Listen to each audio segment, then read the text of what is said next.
Hello everyone, स्वागत है आप सभी का।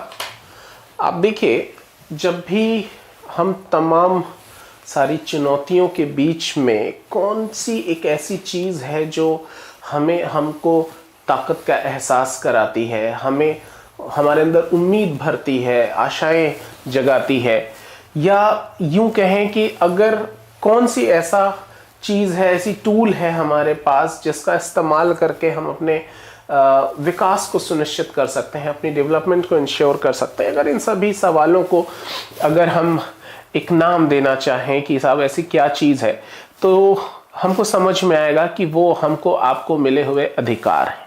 ये अधिकार बड़े महत्वपूर्ण चीज़ है। अधिकार न केवल हमको हमारी शक्ति का एहसास कराते रहते हैं, हमको आशाओं से भर देते हैं, उम्मीदों से भर देते हैं कि साहब ये चीज़ें तो हमें प्राप्त हो ही जाएंगी। तो अधिकार वो एक बेसिक चीज़ है जो इंसानी डेवलपमेंट के लिए चाहिए। तो आज की क्लास इन्हीं अधिकारों के बारे में है। हम बात करेंगे कि किस तरीके से संविधान ने हमको कुछ अधिकार मौलिक अधिकार के रूप में दिए हैं कि वो बेसिक नीड्स हैं हमारी, वो तो हमको चाहिए ही चाहिए। तो इन्हीं सारे मुद्दों पे आज की क्लास होगी। आज 10वीं क्लास का दूसरा अध्याय हमको बात करना है। मैं अरुण त्रिपाठी आप सभी लोगों का स्वागत करता हूं। तो आज का जो हमारा टॉपिक है वो है भारतीय संविधान में अधिकार। आपको मालूम है कि जो हमारे अधिकार हैं, थोड़ा सा मैं कुछ आपको एक ओवरव्यू दे दूं, तो हमारे संविधान के जो अधिकार हैं उनमें से संविधान के भाग 3 में फंडामेंटल राइट्स का जिक्र किया गया है। Fundamental rights are mentioned in part 3 of the constitution. Article 14 से लेकर 32 तक के आर्टिकल्स हैं जो हमारे मौलिक अधिकारों का जिक्र करते हैं। तो 6 मौलिक अधिकार हमको प्राप्त हैं: समानता का अधिकार, स्वतंत्रता का अधिकार, शोषण के विरुद्ध अधिकार, धार्मिक स्वतंत्रता का अधिकार, शिक्षा और संस्कृति का अधिकार और संवैधानिक उपचारों का अधिकार। तो ये 6 मौलिक अधिकार हमको हमारे संविधान देता है, अनुच्छेद 14 से लेकर 32 के बीच तक पे। सारे ही अधिकार बहुत महत्वपूर्ण हैं। तो ये आप इसको ऐसे समझिए कि राष्ट्रीय आंदोलन के दौरान जो हमने प्रेरणा ली थी हमारे राष्ट्रीय आंदोलन से, उसके भी तत्व हमने संविधान में रखे, और जो एक्सपेक्टेशन है कि जब हमारा शासन आएगा तो हम अपने नागरिकों को क्या चीजें मुहैया कराएंगे, कैसी व्यवस्था होगी।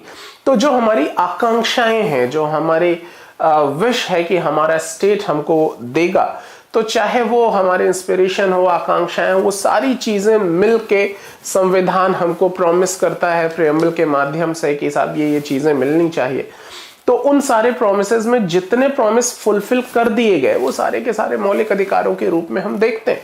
और अभी बहुत सारे वायदे हैं जो पूरे किए जाने बाकी हैं। उन सभी को नीति निर्देशक तत्वों के माध्यम से संविधान पूरा करने की कोशिश करता है। हम नीति निर्देशक तत्वों पर भी बात करेंगे बहुत डिटेल में। तो एक तरीके से आप समझिए कि मौलिक अधिकार और नीति निर्देशक तत्वों में बहुत उसकी टेक्निकल डिफरेंसेस में फंसे बगैर अगर एक आसान भाषा में समझने का प्रयास करें तो आप समझिए ऐसे अधिकार जो हमें मिल गए हम उन्हें मौलिक अधिकार कहेंगे, और ऐसे अधिकार जो मिलने बाकी हैं अभी तो अधिकार के रूप में नहीं मिले हैं, वो कानून के माध्यम से, नीतियों के माध्यम से मिलते हैं, उनको नीति निर्देशक तत्वों के रूप में वर्गीकृत करते हैं। तो आज इन्हीं सारी चीजों पर हमको बात करनी है। आज का टॉपिक बहुत ही महत्वपूर्ण है आपके लिए। तो 10वीं क्लास की एनसीईआरटी के थ्रू इस बात को समझने की कोशिश करनी है। हम जब अपनी क्लासेस में इन सारे टॉपिक को डिटेल में डिस्कस करते हैं तो वहाँ कॉन्स्टिट्यूशनल एस्पेक्ट्स को हम फोकस करते हैं, लेकिन आज इस पुस्तक के माध्यम से चीज़ों को समझने का प्रयास करते हैं। तो आइए हमेशा की तरह बिल्कुल किताब की लाइन बाय लाइन चीज़ों को समझते हैं। देखिए, इंट्रोडक्शन में क्या कहते हैं कि संविधान हमें केवल सरकार के विभिन्न अंगों की संरचना और उनके परस्पर अंतर संबंधों के बारे में ही नहीं बताता। जैसा कि हमने पिछले अध्याय में पढ़ा था कि संविधान वह दस्तावेज है जो सरकार की शक्तियों पर अंकुश रखकर एक ऐसी प्रजातांत्रिक व्यवस्था की स्थापना करता है जिसमें सभी व्यक्तियों के कुछ अधिकार प्राप्त होते हैं। और देखिए, ये यूपीएससी प्रीलिम्स में पूछा गया प्रश्न भी है कि fundamental rights are given to citizens against whom. मौलिक अधिकार नागरिकों को प्राप्त हैं, किसके विरुद्ध? ठीक है, राज्य के विरुद्ध। तो हमारे आपके अधिकार राज्य को भी नियंत्रित करने का प्रयास करते हैं, उनको नियंत्रित करते हैं इनफैक्ट। ठीक है, इसी वजह से नागरिकों में शक्ति का भाव आता है। तो उसमें अधिकारों का, हमारे अधिकारों का बड़ा इंपॉर्टेंट कंट्रीब्यूशन है।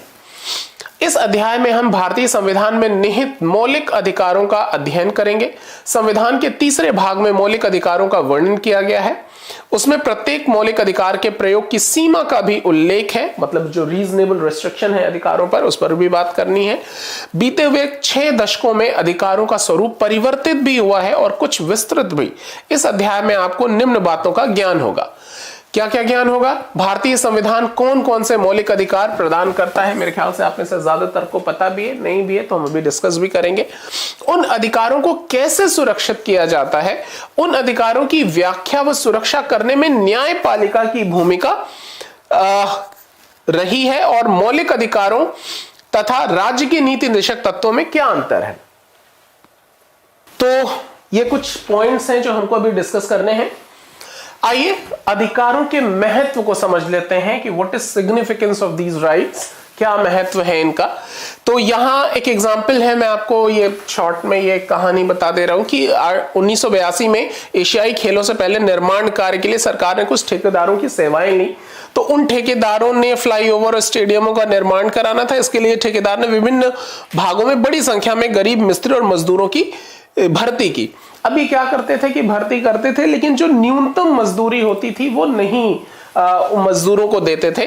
तो फिर पता चला कि कुछ क्या कहते हैं समाज वैज्ञानिक थे जो उन्होंने उन मजदूरों की स्थिति देखी और उनके लिए एक याचिका डाली कि मजदूरों की हालत बहुत खराब है, और न्यायपालिका ने उन मजदूरों के फेवर में डिसीजन दिया कि यार न्यूनतम मजदूरी तो उनको मिलनी ही चाहिए, अगर वो नहीं मिलेगा तो उनका जीवन यापन कैसे होगा।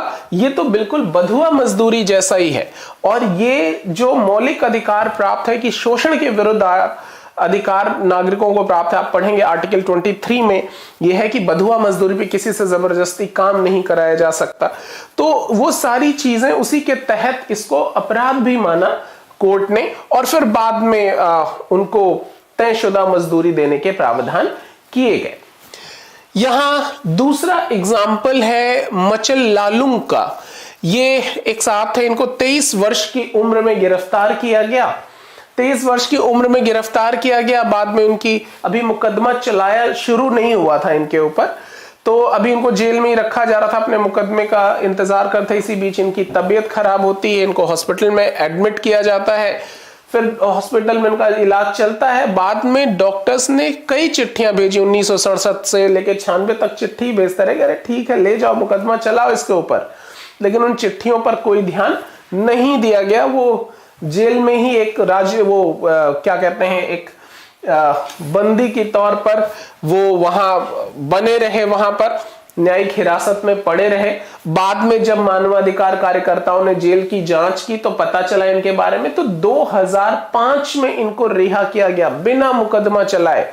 और जब इनको रिहा किया गया तो इनकी आयु 77 वर्ष की थी। 23 वर्ष की उम्र में एक आदमी को कैद किया जाता है, उसके ऊपर किसी जुर्म के लिए कानून मुकदमा चलाया जाना था, वो भी नहीं चलाया, और 77 वर्ष की आयु यानी पूरा जीवन वेस्ट हो गया, पूरा जीवन मुकदमा भी नहीं चला। आप सोचिए कि ये कितना दुर्भाग्यपूर्ण है। उसका अपना मौलिक अधिकार है, सभी मौलिक अधिकारों का एक तरीके से उल्लंघन हो गया।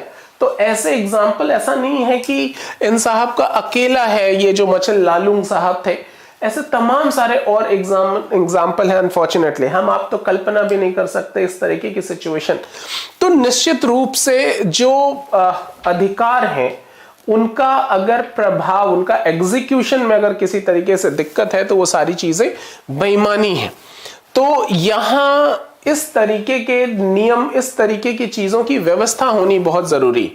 अब यहां पर ये जो मचल लालुंग साहब हैं, इनका मामला किस स्थिति का संकेत करता है? यहां सीधी सीधी बात करता है कि जब संविधान द्वारा दिए गए अधिकार व्यवहार में प्राप्त नहीं होते हैं तो वो सारी चीजें, वो सारी बातें करना अपने आप फिजूल हो जाता है। तो इसी प्रकार पहले उदाहरण में भी संवैधानिक अधिकारों का उल्लंघन दिखाई देता है, लेकिन उसे न्यायालय में चुनौती दी गई। इससे मजदूरों को उचित मजदूरी मिली, इसके वे हकदार थे। शोषण के विरुद्ध संवैधानिक अधिकार के कारण उन मजदूरों को न्याय मिल सका। अब आ जाइए, तो कहने का मतलब यह है कि आप देखिए न्यायालय तक बात जानती है, न्याय मिलता है, ये सारी उम्मीदें हैं। लेकिन यहां दो चीज हैं, एक तो फंडामेंटल राइट्स हैं, होने चाहिए, उनका एग्जीक्यूशन भी होना चाहिए, उसके बारे में जानकारी भी होनी चाहिए, ताकि आपके साथ अगर कभी इस तरीके की दिक्कत हो तो आप उसके लिए कार्य कर सकें। अब वो जो मचल लालूंग था, अगर सोचिए उसकी शिक्षा दीक्षा इस तरीके की होती या उसके पास उसकी क्षमता वैसी होती, तो निश्चित रूप से उसको अपना जीवन जेल में नहीं बिताना पड़ता बेवजह, बिना मुकदमे के। तो ये बड़ा अनफॉर्चुनेट था। तो अब आइए क्या कह रहा है, अधिकारों का घोषणा पत्र, एक तरीके से डिक्लेरेशन ऑफ राइट्स कैसे क्या है, समझते हैं इसको। ये कहता है उपयुक्त दोनों उदाहरणों से अधिकारों और उन्हें लागू किए जाने का महत्व पता चलता है। इसलिए अधिकतर लोकतांत्रिक देशों में नागरिकों के अधिकारों को संविधान में सूचीबद्ध किया जाता है। ज्यादातर डेमोक्रेटिक उसको रिटन फॉर्मेट में लेके आते हैं, लिख लेते हैं। प्रजातंत्र में सुनिश्चित होना चाहिए कि व्यक्तियों को कौन कौन से अधिकार प्राप्त हैं जिन्हें सरकार सदैव मान्यता देती है। सभी नागरिकों को, आपको, हमको, आप भले ही तैयारी कर रहे हो नहीं कर रहे हो, किसी भी पेशे से जुड़े हो, you must be aware what are your fundamental rights. ठीक है, अपने अधिकारों के बारे में जितना जागरूक रहेंगे आप नागरिक के रूप में उतना सशक्त होंगे, अपने विकास को सुनिश्चित कर पाएंगे। संविधान द्वारा प्रदान किए गए और संरक्षित अधिकारों की एक ऐसी सूची को अधिकारों का घोषणा पत्र कहते हैं। अतः अधिकारों का घोषणा पत्र सरकार को नागरिकों के अधिकारों के विरुद्ध काम करने से रोकता है और उसका उल्लंघन होने जाने पर उपचार सुनिश्चित करता है। यानी एक तो आपने समझाई कि fundamental rights are given us against the state, सरकार पर तो नियंत्रण रखता ही है कि वो अपनी मनमानी ना कर सके, साथ ही साथ वो क्या करता है कि अगर किसी तरीके से उनका उल्लंघन हो जाए तो उसकी भी सुरक्षा को सुनिश्चित करता है। आप पढ़ेंगे संविधान में आर्टिकल 32 इस तरीके की व्यवस्था, आर्टिकल 226 इस तरीके की व्यवस्था करते हैं, हम डिटेल में बात भी करेंगे। संविधान नागरिकों के अधिकारों को किससे संरक्षित करता है? अब एक प्रश्न है कि भाई अगर मौलिक अधिकार दिए हैं और उनको खतरा है, उसकी सुरक्षा किए जाने की आवश्यकता है, तो प्रश्न यह है कि किससे सुरक्षा करनी है उसकी। तो ये कह रहा है कि नागरिक के अधिकारों को किसी अन्य व्यक्ति या निजी संगठन से खतरा हो सकता है। जाहिर है कोई अन्य व्यक्ति उनके मौलिक अधिकारों का उल्लंघन कर सकता है, कोई ऑर्गेनाइजेशन इसका वॉयलेशन कर सकती है। ऐसी स्थिति में व्यक्ति को सरकार द्वारा सुरक्षा प्रदान किए जाने की आवश्यकता होती है, इसलिए उसके पास कोई गारंटी हो कि साहब उसको जो मौलिक अधिकार प्राप्त है उसकी सुरक्षा होगी। ठीक है, यह जरूरी है कि सरकार व्यक्ति के अधिकारों को सुरक्षा प्रदान करने के लिए प्रतिबद्ध हो, यह भी जरूरी काम है। इसके अतिरिक्त सरकार के विभिन्न अंग, विधायिका, कार्यपालिका, नौकरशाही या न्यायपालिका अपने कार्यों के संपादन में व्यक्ति के अधिकारों का हनन कर सकते हैं। जाहिर सी बात है अगर मौलिक अधिकार ना हो तो ये सारे लोग भी हनन कर सकते हैं अपने कार्यों के संपादन में। तो यहां भी इसलिए उसका डिक्लेरेशन बहुत जरूरी है मौलिक अधिकारों का, कि वो सारे सूचीबद्ध हों ताकि उसके अनुसार ठीक से काम कराया जा सके। अभी क्या कहता है भारतीय संविधान में मौलिक अधिकार, ठीक है, क्या कंडीशन है हमारे कॉन्स्टिट्यूशन में हमारे फंडामेंटल राइट्स की, इसी किताब के माध्यम से समझते हैं। क्या कह रही, ये कह रहा है स्वतंत्रता संघर्ष के दौरान स्वतंत्रता आंदोलन के नेताओं ने इन अधिकारों का महत्व समझा था। जाहिर है गुलामी में हमको स्वतंत्रता का ज्यादा महत्व समझ में भी आता है, ठीक है, और मांग की थी कि अंग्रेज शासकों को जनता के अधिकारों का आदर करना चाहिए। 1928 में ही मोतीलाल नेहरू समिति, जिसको आप नेहरू रिपोर्ट के नाम से जानते हैं, इतिहास में आप पढ़ते हैं, 1928 में साइमन कमीशन के चैलेंज पर मोतीलाल नेहरू जी ने, कि जब साइमन कमीशन ने चैलेंज किया कि हम भारतीयों के पास इतनी काबिलियत नहीं है कि हम अपने लिए कानून बना सकें, तो उस चैलेंज को एक्सेप्ट करते हुए मोतीलाल नेहरू जी ने एक संविधान का खाका पेश किया जिसको नेहरू रिपोर्ट के नाम से जानते हैं, बहुत पॉपुलर है। मौलिक अधिकारों का भी जिक्र उन्होंने बहुत विशेष रूप से वहां किया था। तो उसमें क्या कह रही है कि नेहरू समिति ने अधिकारों के घोषणा पत्र की मांग उठाई थी। उन्होंने कहा था कि साहब there should be rights for citizens. अतः यह स्वाभाविक था कि स्वतंत्रता के बाद संविधान निर्माण के दौरान संविधान में अधिकारों का समावेश करने व उन्हें सुरक्षित करने पर भी सभी की राय एक थी। संविधान में उन अधिकारों को सूचीबद्ध किया गया जिन्हें सुरक्षा देनी थी और उन्हें मौलिक अधिकारों की संज्ञा दी गई। यानी बाकायदा एक तरीके से अरेंज किया गया कि दीज राइट्स आर रिक्वायर्ड, और ये वो राइट होंगे जिनकी सरकार गारंटी लेगी कि इसकी सुरक्षा करनी ही करनी है न्यायपालिका के माध्यम से। अब जैसा कि नाम से स्पष्ट है मौलिक अधिकार, अत्यंत महत्वपूर्ण है और इसलिए उन्हें संविधान में सूचीबद्ध किया गया है और उनकी सुरक्षा के लिए विशेष प्रावधान बनाए गए हैं। वे इतने महत्वपूर्ण हैं कि संविधान स्वयं यह सुनिश्चित करता है कि सरकार भी उसका उल्लंघन न कर सके। ठीक है, आप पढ़ेंगे, आप जब आर्टिकल 32 पढ़ते हैं उसमें तमाम सारे रिट्स प्रोविजंस को पढ़ते हैं तो आप देखते हैं कि वो सभी के ऊपर, सरकारों के ऊपर, व्यक्तियों के ऊपर, सबके ऊपर एक रिस्ट्रिक्शंस लगाता है कि वो दूसरे के फंडामेंटल राइट्स को ऑनर करें। और फिर वही चीज कि अगर सरकारों के ऊपर भी रिस्ट्रिक्शन है कि लोगों के मौलिक अधिकारों का उल्लंघन ना हो, तो लोकतांत्रिक व्यवस्था में यह स्थिति बहुत महत्वपूर्ण है। नागरिक शक्तिशाली होता है और लोकतांत्रिक व्यवस्था में अगर नागरिक शक्तिशाली है तो वो लोकतंत्र को और ज्यादा मजबूत करती है। ठीक है, तो ये कहते हैं कि इसके अलावा सरकार का कोई भी अंग मौलिक अधिकारों के विरुद्ध कोई कार्य नहीं कर सकता। जाहिर है, आपने आर्टिकल 13 में आप ये पढ़ेंगे भी आगे कि वो कहता है कि विधायिका ऐसा कोई कानून नहीं बनाएगी जो मौलिक अधिकारों का उल्लंघन करे। अगर बना भी दिया तो अपने आप नल एंड वॉइड हो जाएगा, शून्य हो जाएगा। ये सारी बातें हम करेंगे भी, आपसे थोड़ी बहुत चर्चा हमने पहले भी की है। इस अध्याय में हम आगे पढ़ेंगे कि सरकार के कार्यों से मौलिक अधिकारों के हनन को रोकने की शक्ति और इसका उत्तरदायित्व तो न्यायपालिका के पास है। यानी वो जुडिशरी है जिसकी जिम्मेदारी है जो उनकी रक्षा करे। इसीलिए खासकर कि सुप्रीम कोर्ट को guardian of the fundamental rights भी कहा जाता है।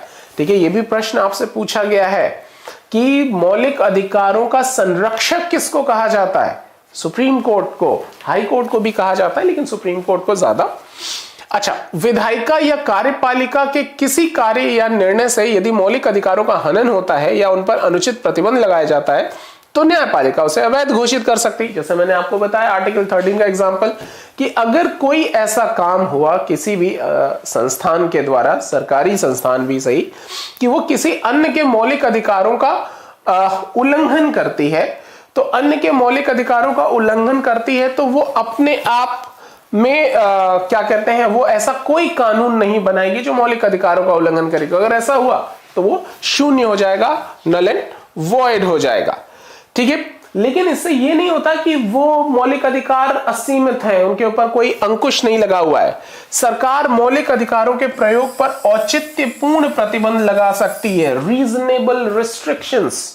ठीक है, यानी मौलिक अधिकारों पर भी ये भी एब्सोल्यूट्स नहीं है कि ये जैसे मर्जी है, मतलब निरंकुश रहेंगे मौलिक अधिकार। इनके ऊपर भी अंकुश है, रीजनेबल रिस्ट्रिक्शंस लगा सकती है सरकार। आर्टिकल 19 वगैरह में हम बहुत डिटेल में इसको पढ़ते हैं। अब यहाँ दक्षिण अफ्रीका का एक ये सारी चीजें हमने पढ़ा भी था, ये आप एक बार फिर से देख लिया कैसे उनके तमाम संघर्षों के बाद उनको गरिमा का अधिकार, निजता का अधिकार, श्रम संबंधी समुचित व्यवहार का अधिकार, स्वस्थ पर्यावरण और पर्यावरण संरक्षण का अधिकार, समुचित आवास का अधिकार, स्वास्थ्य सुविधाएं, भोजन, पानी, बाल अधिकार, बुनियादी और उच्च शिक्षा का अधिकार, सूचना प्राप्त करने का अधिकार, ये सारी चीजें हमने पढ़ी हैं। ये कुछ एक्सरसाइजेस हैं, ये जरूर आप एक बार कर लीजिएगा कि कौन दक्षिण अफ्रीका में हो, भारत में नहीं, इस तरीके के जो क्वेश्चंस हैं एक बार जरूर आप इससे गो थ्रू हो लीजिएगा। अब आइए हम बात करते हैं what fundamental rights we have in our constitution. हमारे संविधान में हमको कौन से मौलिक अधिकार प्राप्त है? सबसे पहले समता का अधिकार, that is right to equality. Right to equality, this fundamental rights is mentioned between article 14 to 18। अनुच्छेद 14 से लेकर 18 तक के बीच में इसका उल्लेख है। बहुत ही महत्वपूर्ण मौलिक अधिकार है, विशेषकर भारत जैसे देश में जो कि विभिन्नताओं से भरा हुआ। हम छठी क्लास से ये बात करते आ रहे हैं कि जो डाइवर्सिटी है उसमें डिस्क्रिमिनेशंस पैदा ना हो, एक इक्वालिटी मेंटेन रखना बहुत जरूरी है। असल में ये मौलिक अधिकार के रूप में भी इसीलिए संविधान ने हमें प्रदान किया है। देखते हैं पुस्तक क्या कहती है। ये कह रहा है कि निम्न दो स्थितियों पर विचार करें। ये काल्पनिक स्थितियां हैं पर ऐसी बातें होती रहती हैं और आगे भी हो सकती हैं। क्या आपको उनमें मौलिक अधिकारों का उल्लंघन दिखाई देता है? अब ये आपके ऊपर छोड़ दिया क्या स्थिति है। सुदेश कुमार अपने गांव गया, उसके साथ उसका एक दोस्त भी था। गांव के एक होटल में उसे चाय पीने की इच्छा हुई। दुकानदार ने सुदेश कुमार को जानता था, पर उसके मित्र की जाति जानने के लिए उसने उसका नाम पूछा। उसके बाद दुकानदार ने सुदेश कुमार को तो एक सुंदर कप में चाय दी, लेकिन उसके दोस्त को कुल्हड़ में चाय दी क्योंकि वो दलित था। डिस्क्रिमिनेशन, एक अंतर आया और उस अंतर के आधार पर डिस्क्रिमिनेशन। ठीक है, विभेद करना शुरू कर दिया, तो दो नागरिकों के बीच में विभेद, वो भी जाति के आधार पर, संविधान बिल्कुल बर्दाश्त नहीं करता। आपको मालूम है कि आर्टिकल 15 इसके लिए प्रोविजन करता है, सार्वजनिक स्थानों पर भी किसी तरीके का जाति धर्म किसी तरीके के आधार पर विभेद नहीं किया जा सकता। संविधान पढ़ते वक्त हम इसको और डिटेल में समझेंगे। तो एक तो यहां डिस्क्रिमिनेशन हुआ। दूसरी घटना क्या है कि टेलीविजन के एक चैनल समाचार पढ़ने वाले कुल 10 सदस्यों में से केवल 4 को यह आदेश दिया गया कि आगे वे समाचार न पढ़ें। वे सभी महिलाएं थीं। इसका कारण यह बताया गया कि वे सभी 45 वर्ष की उम्र को पार कर चुकी हैं, लेकिन उस अवस्था को पार कर चुके पुरुषों पर यह प्रतिबंध नहीं लगाया गया। अगेन डिस्क्रिमिनेशन, यानी न्यूज पढ़ना है तो न्यूज एंकर का 45 वर्ष से कम होना आवश्यक है अगर वो स्त्री है। अगर पुरुष है तो कोई बात नहीं। तो ये कोई लॉजिकल कारण नहीं हुआ जिसको माना जाए, तो ये भी एक तरीके का विभेद है, डिस्क्रिमिनेशन है। ठीक है, तो ऐसे में अब आपको समानता के अधिकार के महत्व की जरूरत समझ में आनी चाहिए। Why this right equality given to us as a fundamental right, मौलिक अधिकार के रूप में हमको क्यों दिया गया है। तो ये देखिए, भाग 3 के मौलिक अधिकारों का थोड़ा उल्लेख है, एक बार समझ लीजिए। ये समता का अधिकार, ये कानून के समक्ष समानता और कानूनों का समान संरक्षण, आर्टिकल 14 है। आगे धर्म, मूल, वंश, जाति, लिंग, जन्म स्थान के आधार पर भेदभाव का निषेध। ठीक है, होटल, कुओं, तालाबों, स्थान घाटों में, मतलब सार्वजनिक स्थानों पर आदि प्रवेश की समानता, ये दोनों ही आर्टिकल 15 में आप पढ़ते हैं। रोजगार में अवसर की समानता, ठीक है, ये भी आर्टिकल 16 में आप पढ़ते हैं। ठीक है, छुआछूत का अंत आर्टिकल 17 में और उपाधियों का अंत आर्टिकल 18 में ये मौलिक अधिकार प्राप्त है। फिर स्वतंत्रता का अधिकार, राइट टू फ्रीडम, ये बात करता है आर्टिकल 19 से लेकर 22 तक के बीच में। तो ये व्यक्तिगत स्वतंत्रता का अधिकार, ये सब बात होती है आर्टिकल 19 में। आपको भाषण, अभिव्यक्ति की आजादी है, शांतिपूर्ण जमा होने, सभा करने का आजादी है, संगठित होने का आजादी है, भारत में कहीं भी आने जाने की आजादी, कहीं भी बस जाने की आजादी है। ठीक है, आपको पेशा चुनने, व्यापार करने की आजादी है। ये सब आर्टिकल 19 में मेंशन है। अपराधों के लिए दोष सिद्ध के लिए संरक्षण, आर्टिकल 20 बात करता है कि आपने अगर कोई अपराध किया तो इस बात का ख्याल रखा जाएगा कि आपको किसी खत्म हो चुके कानून के तहत सजा नहीं दी जाए, एक गलती की 2 बार सजा न दी जाए और अपने ही खिलाफ एविडेंसेस देने के लिए फोर्स न किया जाए। इस सारी बातों का उल्लेख आर्टिकल 20 करता है। जीवन की रक्षा और दैहिक स्वतंत्रता का अधिकार, ये आपको आर्टिकल 21 के माध्यम से आपको ये मिलता है। और शिक्षा का अधिकार आपको मालूम है, ये 6 से 14 वर्ष तक के बच्चों को ही प्राप्त है। ये आर्टिकल 21A के माध्यम से ये 2002 में 86वें संविधान संशोधन के द्वारा जोड़ा गया था। तो even right to education is fundamental right for 6 to 14 years old children. ठीक है, तो ये 6 से 14 वर्ष तक के बच्चों की का मौलिक अधिकार होगा कि उनको शिक्षा प्राप्त हो। ये 2002 से इसको जोड़ा भी गया है अंडर आर्टिकल 21A। अच्छा, अभियुक्तों को सजा पाए लोगों का अधिकार, आर्टिकल 22 कि अगर आपको पुलिस ने अरेस्ट किया है तो वो आपको गिरफ्तारी का कारण बताएगी, 24 घंटे के अंदर मजिस्ट्रेट के सामने प्रस्तुत करेगी और आपको आपके वकील से बात करने का मौका देगी। शोषण के विरुद्ध अधिकार, इसमें 2 आर्टिकल बात करनी है, आर्टिकल 23 और 24। इसमें जो पहला है कि प्रोहिबिशन ऑफ ह्यूमन ट्रैफिकिंग, मानव दुर्व्यापार और फोर्स्ड लेबर, बंधुआ मजदूरी, मतलब it prohibit for human trafficking and forced labour, ये मानव दुर्व्यापार और बंधुआ मजदूरी पर रोक लगाने की बात करता है आर्टिकल 23। और जोखिम वाले कामों में बच्चों से मजदूरी कराने पर रोक की बात करता है आर्टिकल 24। ये सब बहुत डिटेल में हम डिस्कस भी करते हैं जब हम इसको कॉन्स्टिट्यूशन क्या कहते हैं, डिस्कस करते हैं, तो इन सारे आर्टिकल्स पे बहुत डिटेल में डिस्कस करते हैं। अब आइए, धार्मिक स्वतंत्रता का अधिकार बहुत महत्वपूर्ण है हमारे जैसे देश में, जो एक तो हम अपने आप को क्लेम करते हैं कि वी आर सेक्युलर कंट्री, हम एक पंथ निरपेक्ष राज्य हैं, और खास करके तब जब हमारे देश में धार्मिक आधार पे बड़ी विभिन्नताएं, तो ऐसे में हमारा संविधान फ्रीडम ऑफ रिलीजन देता है। आर्टिकल 25 से लेकर 28 तक इसी के बारे में बात करता है, और ये क्या करता है, आस्था और प्रार्थना की आजादी है। ठीक है, ये कहता है कि आप अपना धर्म चुन सकते हैं। आर्टिकल 25, आप धर्म चुन सकते हैं, उसके अनुसार आचरण कर सकते हैं, उसका प्रचार प्रसार कर सकते हैं, ये सब आपको 25 आजादी देता है। धार्मिक मसलों पे प्रबंधन की आजादी, you are free to manage your religious affairs, आप अपने धार्मिक कार्यों का प्रबंधन भी कर सकते हैं आर्टिकल 26 के माध्यम से। ठीक है, आप चाहे स्कूल कॉलेजेस बनवा लो, धर्मशालाएं बनवा लो, धर्म के नाम पे तमाम सारी चीजें आप आयोजित कर सकते हो। You are free to do all these things. किसी विशिष्ट धर्म की अभिवृद्धि के लिए कर अदायगी की स्वतंत्रता, आर्टिकल 27 ये कहता है कि जैसे जजिया टैक्स पहले लगाया जाता था, अब इस तरीके का टैक्स इंपोज नहीं किया जा सकता। ठीक है, तो बेसिकली ये हमको मौलिक अधिकार के रूप में मिला है, क्योंकि रिलीजियस मैटर्स आपको मालूम है बड़े सेंसिटिव मैटर्स होते हैं। तो अब कई सारे, जैसे मान लीजिए आप में से कोई मुस्लिम होगा तो जानता होगा या पढ़ा होगा आपने, मुसलमानों में एक टैक्स होता है ज़कात।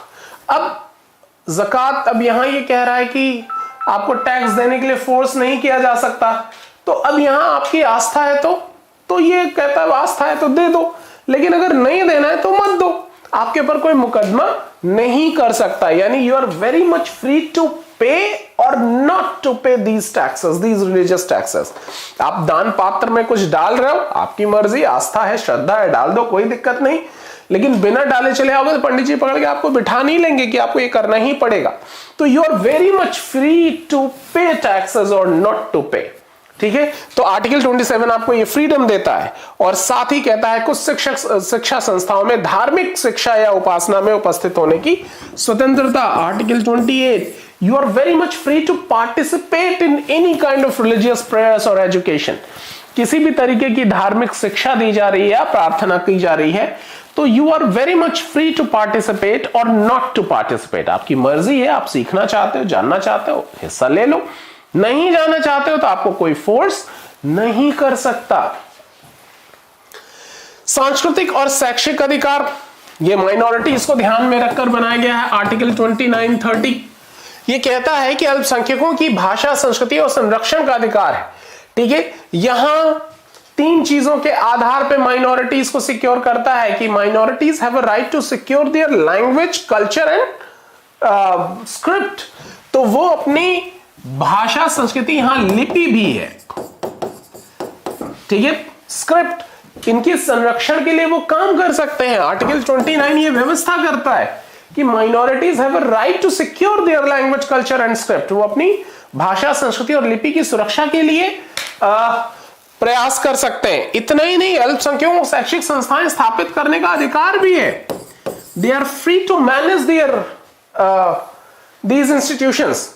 ठीक है, वो अपने इन संस्थानों का प्रबंधन कर सकते हैं, स्थापित कर सकते हैं, इसके लिए वो काम कर सकते हैं। ठीक है, अब आ जाइए संवैधानिक उपचारों का अधिकार। संवैधानिक उपचारों का अधिकार, right to constitutional remedies, article 32। आप देखिए, इन सारे मौलिक अधिकारों का कोई महत्व नहीं है। अगर कल को कोई कह दे I don't believe that you have any fundamental right, what will you do? अगर आप कोई ये कह दे कि हम नहीं मानते कि आपके पास कोई मौलिक अधिकार है, अब क्या करोगे आप? तो आपके मौलिक अधिकारों की सुरक्षा भी उतनी ज्यादा जरूरी है। तो आर्टिकल 32 आपको व्यवस्था देता है कि if you have violation of fundamental right, what can you do? You can complain directly in supreme court. आप सीधा सुप्रीम कोर्ट में शिकायत कर सकते हो अगर आपके मौलिक अधिकारों का उल्लंघन होता है। ठीक है, तो one can complain directly in supreme court if he has violation of fundamental rights. मौलिक अधिकारों का उल्लंघन होने पर कोई भी नागरिक सीधा सुप्रीम कोर्ट में शिकायत कर सकता है। आपको मालूम है कि सुप्रीम कोर्ट में जाने के लिए पहले आपको lower court, session court, high court, फिर supreme court, you have to follow procedure. But if you have violation of fundamental right, you can approach directly in supreme court. सीधा सुप्रीम कोर्ट में आप शिकायत कर सकते हैं। तो अच्छा, सुप्रीम कोर्ट भी आपकी शिकायत को प्रायोरिटी से देखेगा। मौलिक अधिकारों के हनन की शिकायत को सुप्रीम कोर्ट भी प्रायोरिटी से देखेगा। क्यों देखेगा? क्योंकि मौलिक अधिकारों की सुरक्षा के लिए सुप्रीम कोर्ट में जाना is a fundamental right itself. ये अपने आप में एक मौलिक अधिकार है। यही है संवैधानिक उपचारों का अधिकार। इसी के तहत वो रिट्स वगैरह जारी किए जाते। हम बहुत डिटेल में इसकी बात करेंगे आपसे। अब आइए, ये तो हमारे मौलिक अधिकारों का एक संक्षिप्त परिचय था। अब आइए पुस्तक क्या कहती है आगे। तो वो उन दो उदाहरणों को आगे बढ़ा रही है कि कैसे वो चाय की जगह कप की जगह कुल्हड़ दे दिया, और कैसे क्या कहते हैं उन मजदूरों के साथ दिक्कत हुई। तो ये क्या कह रहा है? ये भेदभाव के स्पष्ट उदाहरण है कि एक जाति व दूसरे में लिंग आधार पर भेदभाव किया गया। आपकी राय में क्या ऐसा भेदभाव उचित है? ऑब्वियसली नॉट, नहीं है उचित। समता का अधिकार ऐसे और अन्य प्रकार के भेदभाव को समाप्त करने का प्रयास करता है। ये सार्वजनिक स्थलों जैसे दुकानों, होटल, मनोरंजन, मतलब सार्वजनिक स्थानों पर आपको प्रवेश से नहीं रोक सकता। उपयुक्त आधारों पर अगर आपको नौकरी देने की बात की है तो उससे भी आपको नहीं रोका जा सकता। तो इन सारी चीजों पे अभी हमने बात भी की। मौलिक अधिकार हमको प्राप्त है, समानता का अधिकार, ठीक है। वो इन्हीं तमाम सारी डाइवर्सिटी के बावजूद भी इक्वालिटी मेंटेन करने का प्रयास करते हैं। तो वही उन्हीं चीजों को ये डिटेल में बता रहा है कि कैसे छुआछूत को भी समाप्त किया गया, उपाधियों के अंत की बात की गई, इन सारी चीजों को कि उपाधियां, पहले उपाधियों का अंत मतलब पहले तमाम सारे जैसे वो अंग्रेज लोग कैसरे हिंद, लॉर्ड, ये सब उपाधियां दिया करते थे, राय बहादुर वगैरह, अब नहीं दिया जाएगा। अब केवल दो ही फील्ड में सरकार उपाधि देगी। वो कौन कौन सी? शिक्षा क्षेत्र, in the field of education, और in the field of defence, रक्षा क्षेत्र में। केवल इन्हीं, जैसे आप एमबीबीएस कर लीजिए, पीएचडी कर लीजिए, आप अपने नाम के आगे डॉक्टर लगा सकते हैं। इंजीनियरिंग करके इंजीनियर लगा लो तो डॉक्टर, इंजीनियर, सीए से अपने नाम के आगे आप लगा सकते हैं। इसी तरीके से डिफेंस में तमाम सारा परमवीर चक्र और तमाम सारे उपाधियां वो लगा सकते हैं अपने आगे। तो डिफेंस और एजुकेशन, इन दो फील्ड को छोड़ के भारत सरकार कोई अन्य उपाधि नहीं देगी। कहने का मतलब ये सारे प्रयास केवल इस बात के लिए हैं कि हमारे आपके बीच एक समानता बनी रहे, ठीक है। अब ये अवसर की समानता का अर्थ है कि समाज के सभी वर्गों को समान अवसर मिले, मतलब वही चीज, यही बात है। वास्तव में संविधान का अनुच्छेद 16 हमने अभी भी डिस्कस किया इन सारी चीजों की। एक बार फिर से हम बात कर लें कि 14 कहता है कि कानून के आगे सभी लोग बराबर है, कानून भी सबके लिए बराबर है। 15 कहता है कि सरकार जाति, धर्म, मूल, वंश, जन्म स्थान आदि के आधार पर, लिंग आदि के आधार पर कोई विभेद नहीं करेगी, ना ही सार्वजनिक स्थानों पर इन आधारों पर कोई विभेद होगा। आर्टिकल 16 कहता है इन्हीं आधारों पर सार्वजनिक नौकरियों में कोई विभेद नहीं होगा। 17 कहता है छुआछूत का अंत होगा, और 18 कहता है कोई उपाधि सरकार नहीं देगी सिवाय डिफेंस और एजुकेशन के। तो ये इन्हीं बातों को एक्सप्लेन कर रहा है। ये कुछ एग्जाम्पल हैं आपके, तो ये जरूर इसको पढ़िएगा, तमाम सारी चीजें समझाने में ये मदद करता है। अब आइए अगला अधिकार, स्वतंत्रता का अधिकार, बहुत ही इंपॉर्टेंट है। फ्रीडम, राइट टू फ्रीडम, हमने अभी भी समझा भी कि आर्टिकल 19 से लेकर 22 तक की ये बात करता है। क्या कहता है? पुस्तक के माध्यम से समझते हैं। ये कह रहा है किसी भी लोकतंत्र में समानता और स्वतंत्रता सबसे महत्वपूर्ण अधिकार है। इनमें से एक के बिना दूसरे की कल्पना नहीं की जा सकती। स्वतंत्रता का अर्थ है चिंतन, अभिव्यक्ति और कार्य करने की स्वतंत्रता। लेकिन स्वतंत्रता का यह अर्थ नहीं है कि हम जैसा चाहें वैसा करने लगे। यदि ऐसा इजाजत दे दी जाए तो बहुत सारे लोग अपनी स्वतंत्रता का आनंद उठाने से वंचित रहेंगे। जाहिर है, मतलब there should be a reasonable restriction on it. हमको स्वतंत्रता है, आप सड़क पे गाड़ी चलाइए, जैसे मर्जी वैसे चलाइए, लेकिन बस इस बात का ख्याल रखें कि बाकी लोग भी चल रहे हैं।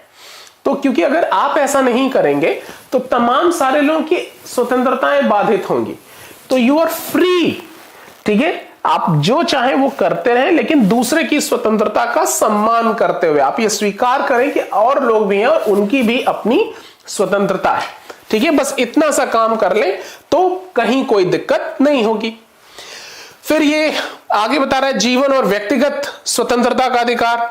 ये कह रहा है स्वतंत्रता के सबसे महत्वपूर्ण अधिकारों में जीवन और व्यक्तिगत स्वतंत्रता का अधिकार है। ऑब्वियसली जिंदा ही नहीं रहेंगे तो फिर बाकी चीज का क्या फायदा। तो we all have a right to live, हमको जिंदा रहने का अधिकार है। One cannot take our lives, ठीक है, हमसे हमारा कोई जीवन नहीं ले सकता। One can take our lives only with the procedure of law. हमसे हमारा जीवन केवल और केवल क्या कहते हैं, केवल और केवल कानूनी प्रक्रिया के माध्यम से हमारा जीवन लिया जा सकता है। जैसे फांसी दी जाती है, उसके लिए एक पूरा लीगल प्रोसीजर है। But instead of that case nobody can take our lives, we all have a right to live. हम सबको जिंदा रहने का अधिकार होता है, ठीक है।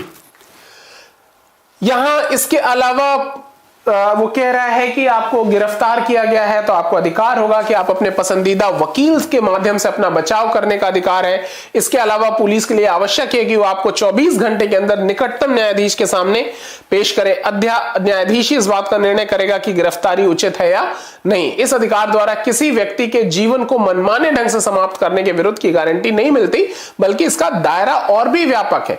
सर्वोच्च न्यायालय के पिछले अनेक निर्णयों द्वारा इस अधिकार का दायरा बढ़ा है। आप देखिए आर्टिकल 21 वगैरह जितने सारे, उसी के अंदर राइट टू प्राइवेसी आ गया, राइट टू हेल्थ आ गया, राइट टू स्लीप जैसी चीजें भी शामिल की। तो सुप्रीम कोर्ट अपने अलग अलग वर्डिक्ट से, अलग अलग फैसलों से इन सारी स्वतंत्रता के दायरे को और ज्यादा बढ़ाता है। सर्वोच्च न्यायालय के निर्णय के अनुसार इसमें शोषण से मुक्त और मानवीय गरिमापूर्ण जीवन जीने का अधिकार होता है। मतलब कि जो जीवन जीने की बात होती है वो जीवन कैसा, जिस पर हम गर्व कर सके, एक ऐसा जीवन जिस पर हम गर्व कर सके, हमको नाज हो, एक गरिमामय जीवन, लाइफ विद डिग्निटी हमको मिलनी चाहिए। अब आ जाइए निवारक नजरबंदी, आर्टिकल 22 में आप इसको पढ़ते हैं। ये कह रहा है कि सामान्यतः किसी व्यक्ति को तब गिरफ्तार करते हैं जब उसने अपराध किया हो, पर इसके अपवाद भी हैं। कभी कभी किसी व्यक्ति को इस आशंका पर भी गिरफ्तार किया जा सकता है कि वो कोई गैर कानूनी काम करने वाला, जिसको कहते हैं शक के बिना पर अरेस्ट करना। इसे ही अच्छा, और फिर उसे वर्णित प्रक्रिया का पालन किए बिना ही कुछ समय के लिए जेल भेजा जा सकता है। मतलब शक के बिना पर ही किसी को अरेस्ट कर लिया। अब यहीं से इस कानून की निवारक नजरबंदी का काम शुरू हो जाता है। इसका अर्थ यह हुआ कि यदि सरकार को लगे कि कोई व्यक्ति देश की कानून व्यवस्था या शांति और सुरक्षा के लिए खतरा बन सकता है तो वो उसे बंदी बना सकती है। लेकिन निवारक नजरबंदी अधिकतम 3 महीने के लिए ही हो सकती है। 3 महीने, यह भी सवाल पूछा गया है कि इसकी ड्यूरेशन कितनी होती है, नॉट मोर देन 3 months। 3 महीने के बाद ऐसे मामले समीक्षा के लिए एक सलाहकार बोर्ड के समक्ष लाए जाते हैं।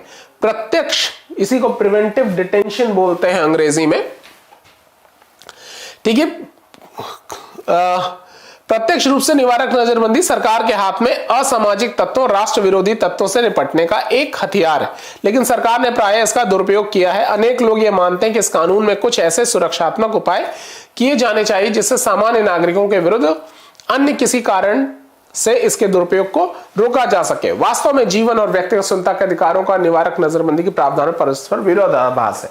कहने का मतलब है कि ये कह रहा है कि एक तरफ तो हमको है right to freedom, right to live with dignity, with liberty, दूसरी तरफ से एक डिटेंटिव क्या कहते हैं, ये निवारक अधिनियम है। तो ये सारी चीजें कि अगर आपको केवल शक के बिना भी अरेस्ट कर सकती है, तो एक डिमांड की जाती है कि इस प्रिवेंटिव डिटेंशन में तमाम सारे कुछ रिफॉर्म्स किए जाने की आवश्यकता है जिससे इसके दुरुपयोग को रोका जा सके। क्लियर है? अब आ जाइए अदर फ्रीडम्स क्या है और अन्य स्वतंत्रताएं क्या है। ये कहता है कि आप देख सकते हैं कि स्वतंत्रता के अधिकार के अंतर्गत कुछ और अधिकार भी हैं, पर इसमें से कोई भी अधिकार निरंकुश नहीं है। इनमें से प्रत्येक के प्रयोग पर सरकार कुछ प्रतिबंध लगा सकती है। उदाहरण के तौर पर भाषण देने का अभिव्यक्ति की आजादी है, मतलब गाली गलौज तो करोगे नहीं आप, ठीक है। लेकिन अगर आपने ऐसी बात कहनी शुरू कर दी जो कानून व्यवस्था, शांति और नैतिकता के आधार पर प्रतिबंध लगाए जा सकते हैं उन सारी बातों पर, ठीक है। आपको ध्यान रखना पड़ेगा दूसरे की मान मर्यादा का उल्लंघन ना हो। सभा और सम्मेलन करने की स्वतंत्रता है, पर शर्त यह है कि वो शांतिपूर्ण होनी चाहिए, बिना हथियारों के होनी चाहिए, ठीक है। सरकार किसी क्षेत्र में 5 या 5 से अधिक लोगों की सभा पर प्रतिबंध लगा भी सकती है, ठीक है। आप कहते हैं धारा 144 लागू है, अगर सरकार को लगता है कि यहाँ दंगे फसाद होने की संभावना है वो रोक सकती है, आप इकट्ठा नहीं होंगे। ठीक है, तो यहां से ये क्या कह रहा है, लेकिन जनता अपने अधिकारों के प्रति अगर सजग रहे और सतर्क हो और प्रशासन के ऐसे कार्यों का विरोध करे तो इसके दुरुपयोग, मतलब अगर सरकार प्रशासन इन अधिकारों का दुरुपयोग करता है तो जनता की सजगता और जागरूकता प्रशासन को ऐसा दुरुपयोग करने से रोक सकती है। तो आप देखेंगे कि काफी कम अधिकार दिए गए हैं और प्रत्येक अधिकार के बाद एक उपबंध जोड़ा गया। लगभग प्रत्येक अनुच्छेद के बाद एक उपबंध है जो उन अधिकारों को पूरी तरह से वापस ले लेता है। मौलिक अधिकारों की हमारी क्या अवधारणा होनी चाहिए, उस पर प्रत्येक अधिकार को संविधान में पाना चाहते हैं तो हमारी जनता चाहती है। अच्छा, ये सोमनाथ लाहिड़ी जी का कहना है कि भाई हमको बहुत सारे मौलिक अधिकार देने की बात तो हमारा संविधान कहता है, लेकिन गौर करें तो उस पर कुछ रीजनेबल रेस्ट्रिक्शंस भी हैं। तो कई बार उनको पढ़ने से ऐसा लगता है कि संविधान एक हाथ से अधिकार दे रहा है, दूसरे हाथ से वो रिस्ट्रिक्शन लगा के वो सारे अधिकार ले रहा है। तो इनका ये कहना है कि हमें उस प्रत्येक अधिकार को संविधान के माध्यम से पाना चाहिए जो हमारी जनता चाहती है। ये कॉन्स्टिट्यूएंट असेंबली के दौरान ये डिस्कशन में सोमनाथ लाहिड़ी जी ने कहा था, ये एक उनका पक्ष था, लेकिन इस पर भी तमाम सारे डिबेट हुए हैं। ओके, अब ये क्या कह रहा है, आरोपी या अभियुक्त के अधिकार। सपोज आपने क्राइम कर दिया, आप क्रिमिनल हैं, तो बावजूद इसके कि आपने क्राइम किया है आपके पास कुछ मौलिक अधिकार होंगे। उसी के बारे में कह रहा है, ये कहता है हमारा संविधान इसका भी प्रावधान करता है कि उन लोगों को भी पर्याप्त सुरक्षा मिले जिन पर विभिन्न अपराधों के आरोप हों। हम प्राय ऐसा विश्वास कर लेते हैं कि जिन पर किसी भी अपराध का आरोप लगता है वह दोषी हैं, लेकिन जब तक न्यायालय किसी व्यक्ति को किसी अपराध का दोषी नहीं ठहराता तब तक उसे दोषी नहीं माना जा सकता। मतलब कोई भी अपराधी नहीं है until he is proven guilty। जब तक अपराध सिद्ध न हो जाए तब तक किसी को अपराधी कहना उचित नहीं होगा। ठीक, तो सबको अपनी पक्ष रखने का अधिकार, अपने आप को बचाने का अवसर मिलना चाहिए। न्यायालय में निष्पक्ष मुकदमे के लिए संविधान 3 अधिकारों की व्यवस्था करता है। ठीक है, तो मैंने आपको भी बताया आर्टिकल 20 में इसका उल्लेख है, हमने जिक्र भी किया कि किसी भी व्यक्ति को एक ही अपराध के लिए एक बार से ज्यादा सजा नहीं मिलेगी। आपने कोई गलती की, उस गलती की आपको सजा मिल गई, दोबारा उसी गलती के लिए दोबारा पनिश नहीं किया जा सकता। एक गलती की एक बार सजा। आप एक एग्जाम में एक ही बार तो फेल होगे, ठीक है, एक ही एग्जाम में आप एक से ज्यादा बार फेल हो सकते हो क्या? नहीं। तो एक अपराध की एक से ज्यादा बार सजा नहीं दी जाएगी। फिर कहता है कोई भी कानून किसी भी कार्य को पिछली तारीख से अपराध घोषित नहीं कर सकेगा। मतलब आज आपने कोई अपराध किया, आज कोई कानून है उस अपराध को नियंत्रित करने के लिए, उसकी पनिशमेंट के लिए, तो आज के कानून के तहत ही आपको सजा मिलेगी। ऐसा नहीं हो सकता कि आपने कोई अपराध किया, उसको सजा किसी पुराने कानून के तहत आपको पनिश किया जा रहा है, यानी वो किसी और की नहीं, आज तुमने किया तो पिछला वाला भी तुम ही ने किया होगा, इस आधार पे भी आपको पनिश नहीं किया जा सकता। किसी भी व्यक्ति को स्वयं अपने विरुद्ध साक्ष्य देने के लिए बाध्य नहीं किया जा सकता। ये बड़ा इंपॉर्टेंट है। No can be forced to present evidences against himself। अपने ही खिलाफ एविडेंसेस देने के लिए आपको फोर्स नहीं किया जा सकता। तो ये बहुत इंपॉर्टेंट चीज है। ये तीनों ही बहुत चीजें जरूरी हैं कि यहां आपको one cannot punished twice by for one cannot punish twice for same offenses। One cannot force to present evidences against himself। ठीक है, तो अपने ही काम के एक ही अपराध के लिए एक से ज्यादा बार सजा नहीं दी जा सकती। अपने ही काम के लिए फोर्स नहीं किया जा सकता कि आप अपने ही खिलाफ सबूत गवाह ला के दो। तो ये सारे अपराधी होने के बावजूद भी आपके अधिकार होते हैं। तो यहां ये है कि कहां पहुंचे, क्या समझे, तो ये आपके लिए थोड़ा सा प्रैक्टिस है, इसको जरूर इस पे कीजिएगा, ये परिस्थितियों पे कल कीजिए और अपनी राय दीजिए इतनी सारी बातें समझने के बाद। अब आइए अगला मौलिक अधिकार, राइट अगेंस्ट एक्सप्लॉयटेशन, शोषण के विरुद्ध अधिकार। ये कहता है कि बेसिकली इसको ऐसे समझिए कि यहां ये लगभग 2 तरीके की बात करता है, इन्हीं के माध्यम से समझते हैं। ये कहता है कि अपने देश में करोड़ों लोग गरीब, दलित, शोषित और वंचित हैं, या लोगों के द्वारा उनका शोषण हो सकता है। ऐसे शोषण को हम अपने देश में बेगार या बधुआ मजदूरी के रूप में जानते हैं। कहने का मतलब उसकी मर्जी के बगैर उसको जबरदस्ती उससे काम करा रहे हैं, या काम करा रहे हैं उसको पैसे नहीं दे रहे, तो ये बेगार है, बधुआ मजदूरी। जब तक हम चाह रहे हैं तब तक काम कराएंगे, ठीक है। इसी प्रकार के एक शोषण में लोगों को दास के रूप में भी खरीदा और बेचा जा सकता था। हम नहीं पहले गुलाम खरीद लेते थे, गुलाम खरीदे बेचे जाते थे। तो इन दोनों प्रकार के शोषणों पर संविधान प्रतिबंध लगाता है, ठीक है। ये बाकायदा ये आर्टिकल 23 से ये प्रोहिबिशन है कि one can not do this, मतलब कोई भी खरीद बेच नहीं सकता, जिसको ह्यूमन ट्रैफिकिंग कहते हैं। मानव व्यापार नहीं हो सकता और ना ही किसी से उसकी मर्जी के बगैर काम कराया जा सकता है, ठीक है। तो इस तरीके से अब ये अपराध घोषित कर दिया गया है और वो कानून के द्वारा दंडनीय है। ना तो आप खरीद बेच सकते हैं और ना ही कोई बधुआ मजदूरी अब आप करा सकते हैं। संविधान के अनुसार 14 वर्ष से कम आयु के बच्चों को किसी कारखाने, या आर्टिकल 24 कई बार एग्जाम में पूछा जा चुका है, ठीक है। संविधान के अनुसार 14 वर्ष से कम आयु के बच्चों को किसी कारखाने, खादान या किसी खतरनाक काम में नियोजित नहीं किया जाएगा। इस प्रकार बाल श्रम को अवैध बनाकर और शिक्षा को बच्चों का मौलिक अधिकार बनाकर शोषण के विरुद्ध संवैधानिक अधिकार को और अर्थपूर्ण बनाया गया है। मतलब आर्टिकल 25 से ये तो था ही बाल श्रम पर निषेध, और ये शिक्षा को बच्चों का मौलिक अधिकार जो बना दिया गया आर्टिकल 21A के तहत, ये भी बड़ा महत्वपूर्ण कंट्रीब्यूशन है कि बच्चों के डेवलपमेंट को इंश्योर किया जा सके, ठीक है। धार्मिक स्वतंत्रता का अधिकार आ जाइए। ये जो हमारा फ्रीडम ऑफ रिलीजन है, ये क्या कहता है? ये कहता है अपने संविधान के अनुसार प्रत्येक व्यक्ति को अपनी पसंद के धर्म का पालन करने का अधिकार है। इस स्वतंत्रता को लोकतंत्र का प्रतीक माना जाता है। इतिहास गवाह है कि दुनिया के अनेक देशों के शासकों और राजाओं ने अपने देश की जनता को धर्म की स्वतंत्रता का अधिकार नहीं दिया। प्रशासकों से अलग धर्म को मानने वाले लोगों को या तो मार डाला गया या विवश किया गया कि वे शासकों द्वारा मान्य धर्म को स्वीकार कर लें। अतः लोकतंत्र में अपनी इच्छा के अनुसार धर्म पालन करने की स्वतंत्रता को हमेशा एक बुनियादी सिद्धांत के रूप में स्वीकार किया गया। आप देखिए, धर्म हमारी पहचान भी है, आस्था का प्रतीक तो है ही है, साथ ही वो हमारी आइडेंटिटी भी है। तो पहले तो अपने जैसे है कि औरंगजेब है, उसका धर्म नहीं माना तो शीशगंज मतलब गुरु तेग बहादुर जी का शीशी कटवा दिया। तो अभी ऐसा नहीं कर सकते। हम सभी के, एक तो हम अपने आप को डिक्लेयर करते हैं कि वी आर सेक्युलर कंट्री, तो हमारे देश में रहने वाले सभी नागरिकों को वो अधिकार होगा कि वो अपनी पसंद का धर्म चुन सके, वो धर्म चुन सके, उसके अनुसार आचरण कर सके, ठीक है, उसके अनुसार आचरण कर सके, प्रचार प्रसार कर सके, धार्मिक कार्यों का प्रबंधन कर सके, धार्मिक टैक्सेस को देने से उसको फ्रीडम हो, धार्मिक प्रार्थनाओं में पार्टिसिपेट करने से फ्रीडम हो। तो ये तमाम सारी बातें हैं जो स्वतंत्रता के अधिकार के तहत मिलती हैं, ठीक है। यही बात ये कह रहा है,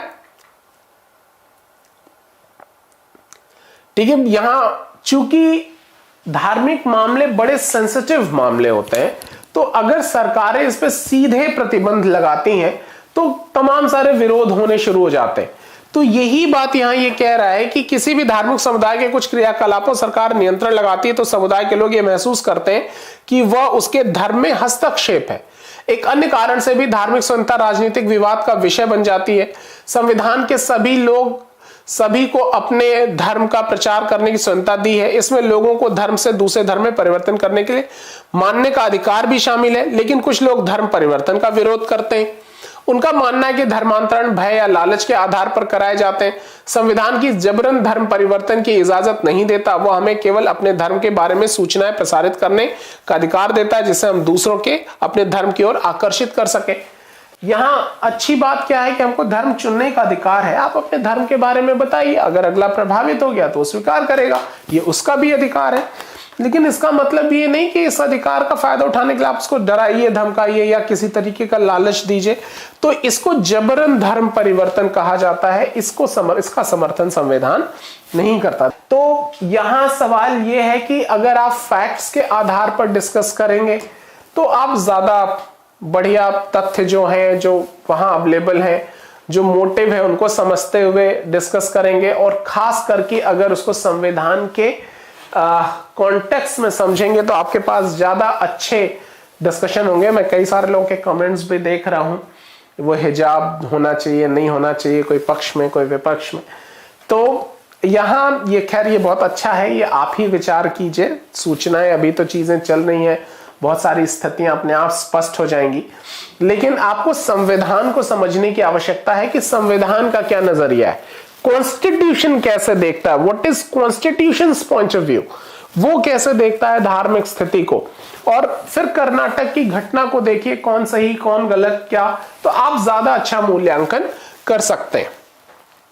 तो यहां ये कहता है सभी धर्मों की समानता है, विभिन्न धर्मावलंबियों का देश होने के कारण यह जरूरी है कि सरकार विभिन्न धर्मों के साथ समानता का बर्ताव करे। ठीक है, इसका अर्थ यह भी है कि सरकार किसी विशेष धर्म का पक्ष नहीं लेगी। भारत का कोई राजकीय धर्म नहीं है, कोई भी ऐसा नहीं कि सरकारी धर्म ये है।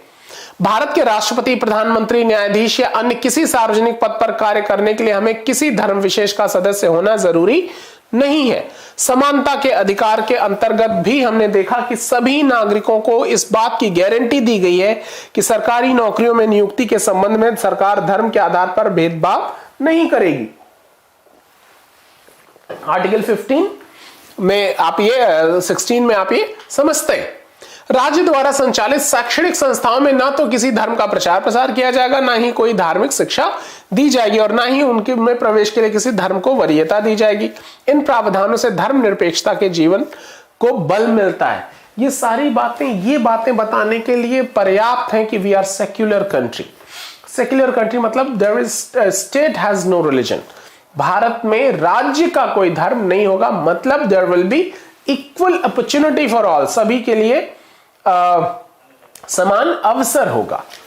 ठीक है, अब आइए खुद करें खुद सीखें, एक होमवर्क है आपके लिए, जरूर एक बार इससे कंसीडर कीजिएगा इसको।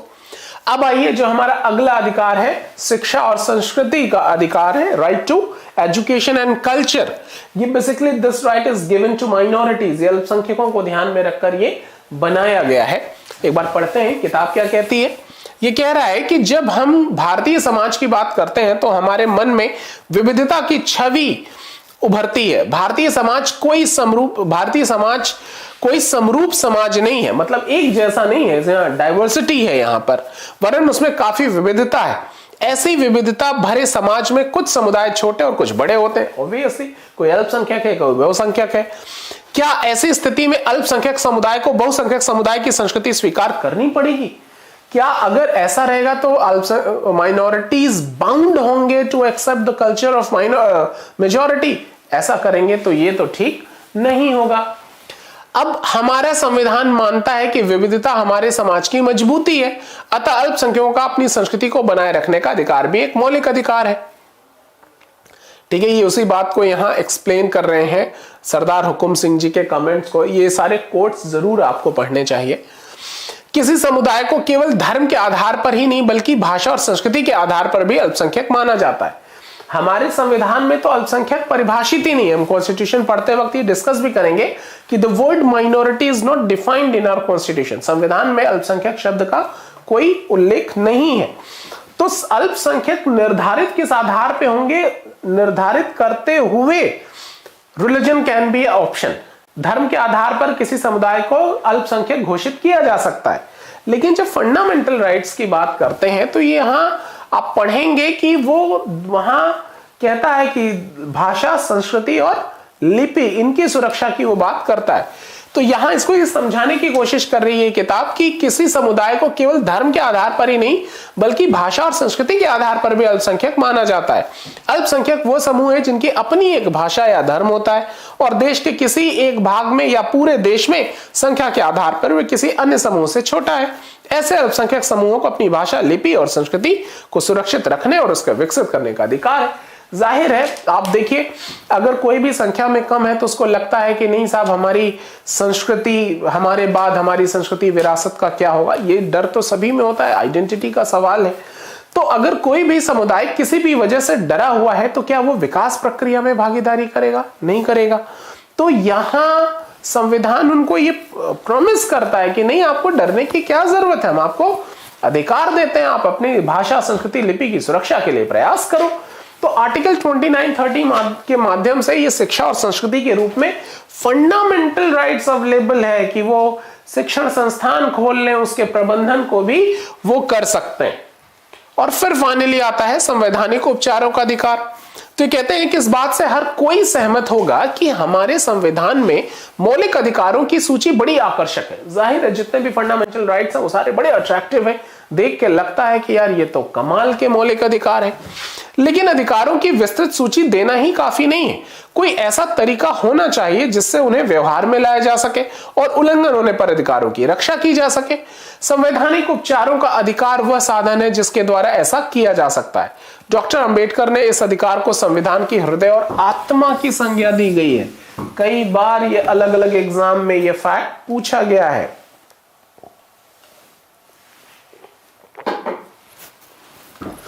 इसके अंतर्गत हर नागरिक को यह अधिकार प्राप्त है कि वो अपने मौलिक अधिकारों के उल्लंघन किए जाने पर सीधे उच्च न्यायालय या सर्वोच्च न्यायालय जा सकता है। आप पढ़ेंगे संविधान पढ़ते हुए, उच्च न्यायालय जाएगा तो आर्टिकल 226 के तहत जाएगा, सर्वोच्च न्यायालय जाएगा तो आर्टिकल 32 के तहत जाता है। यानी one can complain directly in supreme court और high court if he has violation of fundamental rights.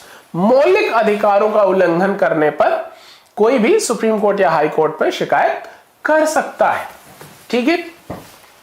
सर्वोच्च न्यायालय, उच्च न्यायालय मौलिक अधिकारों को लागू करने के लिए सरकार को आदेश और निर्देश दे सकते हैं। न्यायालय कई प्रकार के विशेष आदेश जारी करते हैं, इन्हें प्रादेश या रिट कहते हैं। ठीक है। तो ये रिट 5 प्रकार के होते हैं। देखिए अच्छी बात है, ये बता भी रहे हैं कि वो 5 प्रकार के रिट कौन से हैं। पहला है बंदी प्रत्यक्षीकरण, इसको हैबियस कॉर्पस कहते हैं। तो हैबियस कॉर्पस क्या होता है कि बंदी प्रत्यक्षीकरण के द्वारा न्यायालय किसी गिरफ्तार व्यक्ति को न्यायालय के सामने प्रस्तुत करने का आदेश देता है। यदि गिरफ्तारी का तरीका या कारण गैरकानूनी या असंतोषजनक हो तो न्यायालय गिरफ्तार व्यक्ति को छोड़ने का आदेश दे सकता है। जैसे आपने आर्टिकल 22 में आपने पढ़ा होगा या पढ़ेंगे आगे कि police will present before magistrate with in 24 hours, 24 घंटे के अंदर अंदर मजिस्ट्रेट के सामने प्रस्तुत करना जरूरी होगा। अगर पुलिस ने ऐसा नहीं किया तो आपके परिवार वाले आपके बिहाफ पर सुप्रीम कोर्ट में शिकायत कर सकते हैं या हाई कोर्ट में, और सुप्रीम कोर्ट या हाई कोर्ट उस पुलिस अथॉरिटी के खिलाफ क्या जारी कर देगा? बंदी प्रत्यक्षीकरण, हैबियस कॉर्पस, कहेगा जिसको बंदी बना रखा है उसको सामने लेकर आओ। परमादेश, इसको मेंडमस बोलते हैं अंग्रेजी में। तो मेंडमस ये आदेश तब जारी किया जाता है जब न्यायालय को लगता है कि कोई सार्वजनिक पदाधिकारी अपने कानूनी और संवैधानिक दायित्वों का पालन नहीं कर रहा है और इससे किसी व्यक्ति का मौलिक अधिकार प्रभावित हो रहा है। यानी basically this command, this writ is issued against the public authorities। जो अथॉरिटीज हैं, जो प्राधिकारी हैं, उनके खिलाफ जारी किया जाता है। क्यों? टू परफॉर्म देयर ड्यूटीज, उनको आदेश देने के लिए कि आप अपना काम करो, क्योंकि अगर आप अपना काम नहीं करोगे तो तमाम सारे लोगों के मौलिक अधिकारों का उल्लंघन हो जाएगा। तीसरा है निषेध आदेश। ये बेसिकली सबऑर्डिनेट कोर्ट को जारी करती है सुप्रीम कोर्ट। कब जारी करेगी? जब कोई निचली अदालत अपने अधिकार क्षेत्र का अतिक्रमण करके किसी मुकदमे की सुनवाई करती है तो ऊपर की अदालतें उसे ऐसा करने से रोकने के लिए निषेध जारी कर सकती है। मतलब अगर जो उसकी ज्यूरिडिक्शन है लोअर कोर्ट की, उसके बाहर जाके वो कोई किसी मुकदमे की सुनवाई कर रही है तो उसको रोकने के लिए सुप्रीम कोर्ट क्या जारी कर सकता है? प्रोहिबिशन, निषेध। Basically this is stay order for running cases, चलते हुए मुकदमे को रोकने के लिए जो हायर कोर्ट्स हैं वो लोअर कोर्ट के लिए निषेध जारी कर सकते हैं। अधिकार परीक्षा को वारंटो, ये कहता है जब न्यायालय को लगता है कि कोई व्यक्ति ऐसे पद पर नियुक्त हो गया है जिस पर उसका कोई कानूनी हक नहीं है, तब न्यायालय अधिकार परीक्षा आदेश के द्वारा उसे पद पर कार्य करने से रोक देता है। जनरली गलत तरीके की नियुक्तियों को रोकने के लिए मतलब ये जारी किया जाता है कि कोई गलत तरीके से किसी पद पर चला गया तो उसे कोर्ट पूछ सकती है कि by what authority you have done this, किस अधिकार से आपने ये किया है। और उत्प्रेषण रिट, उत्प्रेषण सर्चुररी बोलते हैं इसको। जब कोई निचली अदालत या सरकारी अधिकारी बिना अधिकार के कोई कार्य करता है तो न्यायालय उसके समक्ष विचाराधीन मामले को उससे लेकर उत्प्रेषण द्वारा उसके ऊपर की अदालत या अधिकारी को हस्तांतरित कर देती है। बेसिकली एक लाइन में कहें तो ये एक मुकदमे को एक कोर्ट से दूसरे मतलब जनरली अपर कोर्ट में ट्रांसफर करने के लिए ये जारी किया जाता है। तो ये 5 रिट्स हैं जो जारी किए जा सकते हैं आर्टिकल 32 के माध्यम से सुप्रीम कोर्ट के द्वारा या आर्टिकल 226 के माध्यम से हाई कोर्ट के द्वारा। बाद में इन अधिकारों की रक्षा के लिए न्यायपालिका के अलावा कुछ और संरचनाओं का भी निर्माण किया गया। आपने राष्ट्रीय अल्पसंख्यक आयोग, राष्ट्रीय महिला आयोग, राष्ट्रीय अनुसूचित जाति आयोग आदि के बारे में सुना होगा। ये संस्थाएं क्रमशः अल्पसंख्यकों, महिलाओं और दलितों के अधिकारों की रक्षा करती हैं। इसके अतिरिक्त मौलिक अधिकारों और अन्य अधिकारों की रक्षा के लिए कानून द्वारा राष्ट्रीय मानवाधिकार आयोग का भी गठन किया गया है। ठीक है, ये मानवाधिकार आयोग के बारे में बेसिकली ये कह रहा है कि एक तो ये कॉन्स्टिट्यूशनल फ्रेमिंग है, संविधान में उल्लेख है, ये व्यवस्थाएं कि लोगों के मौलिक अधिकार की रक्षा हो, लेकिन सभी नागरिक इतने समर्थ नहीं है। तमाम सारे अल्पसंख्यक हैं, कुछ गरीब हैं, दलित हैं, महिलाएं हैं। तो अगर वो इतने समर्थ नहीं है कि वो अपने मौलिक अधिकारों की सुरक्षा कर सकें, यहाँ जो प्रोविजंस हैं इनका इस्तेमाल कर सकें, तो सरकार ने ही कई सारे आयोगों की स्थापना की है, जैसे दलित आयोग, महिला आयोग, ये सारी चीजें हैं। ये उनके मौलिक अधिकारों की आवाज उठाते हैं, उनको कोर्ट में लेकर जाते हैं, उनको न्याय दिलाने का प्रयास करते हैं। तो उसी में से एक राष्ट्रीय मानवाधिकार आयोग है, नेशनल ह्यूमन राइट कमीशन। आप इसको भी, इसका आपका गवर्नेंस का भी बड़ा इंपॉर्टेंट पार्ट है। गवर्नेंस में आप इसको बहुत डिटेल में पढ़ते हैं। तो बस एक बार मैं इसको रीड कर दे रहा हूं। ये क्या है कि किसी भी संविधान द्वारा प्रदान किए गए अधिकारों की असली पहचान तब होती है जब उन्हें लागू किया जाए। ऑब्वियसली समाज के गरीब, अशिक्षित और कमजोर तबके के लोगों को अपने अधिकारों को प्रयोग करने की स्वतंत्रता होनी चाहिए, जाहिर है। People's union for civil liberties PUCL या people's union for democratic rights PUDR जैसी संस्थाएं अधिकारों के हनन के विरुद्ध चौकसी करती हैं। इसके परिप्रेक्ष्य में वर्ष 1993 में सरकार ने राष्ट्रीय मानवाधिकार का आयोग का गठन किया, यानी हमारी रैंकिंग अच्छी रहे इसलिए इस आयोग का गठन हुआ। राष्ट्रीय मानवाधिकार आयोग में सर्वोच्च न्यायालय का एक पूर्व मुख्य न्यायाधीश, किसी उच्च न्यायालय का एक पूर्व मुख्य न्यायाधीश तथा मानवाधिकारों के संबंध में ज्ञान या व्यावहारिक अनुभव रखने वाले 2 और सदस्य होते हैं। मानवाधिकार के उल्लंघन की शिकायतें मिलने पर राष्ट्रीय मानवाधिकार आयोग स्वयं अपनी पहल पर या किसी पीड़ित व्यक्ति की याचिका पर जांच कर सकता है। जेलों में बंदियों की स्थिति का अध्ययन करने जा सकता है, मानवाधिकार के क्षेत्र में शोध कर सकता है या शोध को प्रोत्साहित कर सकता है। आयोग को प्रतिवर्ष हजारों शिकायतें मिलती हैं। इनमें से अधिकतर हिरासत में मृत्यु, हिरासत के दौरान बलात्कार, लोगों के गायब होने, पुलिस की जागतियों, कार्रवाई न किए जाने, महिलाओं के प्रति दुर्व्यवहार आदि के संबंधित होती हैं। मानवाधिकार आयोग का सबसे प्रभावी हस्तक्षेप पंजाब में युवकों के गायब होने तथा गुजरात दंगों के मामले में जांच के रूप में रहा है। आयोग को स्वयं मुकदमा सुनने का अधिकार नहीं है। यह सरकार या न्यायालय को अपनी जांच के आधार पर मुकदमे चलाने की सिफारिश कर सकता है। अधिक जानकारी के लिए आपको NHRC की वेबसाइट पर जाना होगा। बेसिकली कहने का मतलब यह है कि किसी भी तरीके से अगर किसी के मौलिक अधिकारों का उल्लंघन हो रहा है, ऐसा लगता है कि उसकी ह्यूमन डिग्निटी खतरे में है, तो यह आयोग उसकी मदद करती है। अब आ जाइए, आपने तो बात की उन अधिकारों की जो हमको प्राप्त है। अब संविधान ने उन अधिकारों को भी हाईलाइट करना उचित समझा जो हमको मिलने चाहिए थे, मिले नहीं, क्योंकि हमारे देश के पास, हमारी व्यवस्था के पास संसाधन बहुत सीमित थे, लिमिटेड रिसोर्सेस थे, इसलिए वो हमको मिल नहीं पाए। तो कानून के माध्यम से नहीं तो उनको नीतियों के माध्यम से, पॉलिसीज के माध्यम से दिया जाए, इसी के लिए नीति निर्देशक तत्वों का प्रावधान किया गया। तो आ जाइए, ये directive principles of state policy, राज्य के नीति निर्देशक तत्व, इनका उल्लेख हमारे संविधान के पार्ट 4 में किया गया है। आर्टिकल 36 से तो है इसमें, लेकिन ये जो मौलिक अधिकार, ये जो नीति निर्देशक तत्व है, उनका उल्लेख आर्टिकल 38 से लेकर 51 तक के बीच में किया गया है।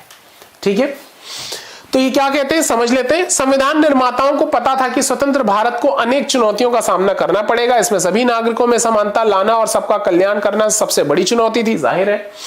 उन लोगों ने यह भी सोचा कि इन समस्याओं को हल करने के लिए कुछ नीतिगत निर्देश जरूरी हैं, लेकिन इसके साथ ही वे नीतियों का भावी सरकारों के लिए बाध्यकारी भी नहीं बनाना चाहते थे। जाहिर है, क्योंकि संसाधन सीमित है, अगर ये सारी चीजें बाध्यकारी हो जाएंगी, नहीं सरकार को एक काम करना ही पड़ेगा, तो संसाधन ही नहीं है तो करेंगी कैसे।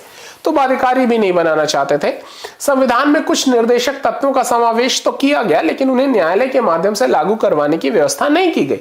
आप ये पढ़ेंगे, आर्टिकल 37 ये बात कहता है कि DPSPs are not justiciable in court, we can not go to the court कि सब डायरेक्टिव प्रिंसिपल्स को पे लिखी हुई बातों पे सरकारें काम नहीं कर रही हैं, तो ये जस्टिशिएबल नहीं है।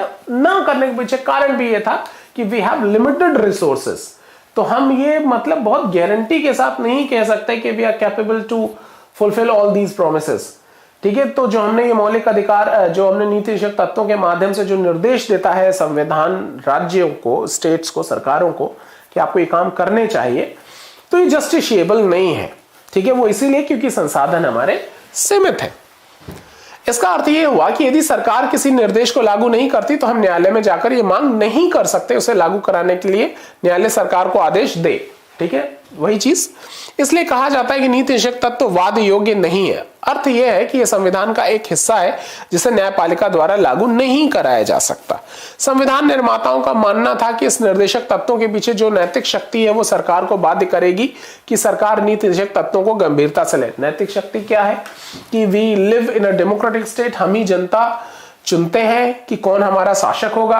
अब यहां शासकों ने यहां लिखी हुई चीजों पर काम नहीं किया, अब जब नेताजी आएंगे वोट मांगने तो हम कहेंगे नेताजी आप बोलते बड़ा अच्छा हो, लेकिन जरा टिक लगाओ 38 से 51 तक क्या क्या किया। तो ये एक मॉरल बर्डन क्रिएट करेगा उन जो रूलर हैं, जो शासक हैं, उनके ऊपर कि वो नीति निषेध तत्वों का पालन करें। तो ये जस्टिशिएबल ना करने के बावजूद भी ये लोकतांत्रिक व्यवस्था में बहुत शक्तिशाली है। अतः संविधान में ऐसी नीतियों की एक निर्देशक सूची रखी गई है जिसके आधार पर वो काम करें। निर्देशों की उसी सूची को राज्य के नीति निषेध तत्व कहते हैं। अब आइए, ये हैं क्या नीति निषेध तत्वों की सूची? 3 प्रमुख बातें।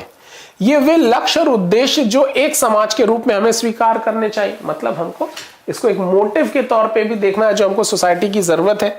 वे अधिकार जो नागरिकों को मौलिक अधिकारों के अलावा मिलने चाहिए, हमारे अधिकार भी हम जैसा मैंने बताया मिल नहीं पाए हैं हमको, वो भी हमको चाहिए। वे नीतियां जिन्हें सरकार को स्वीकार करना चाहिए।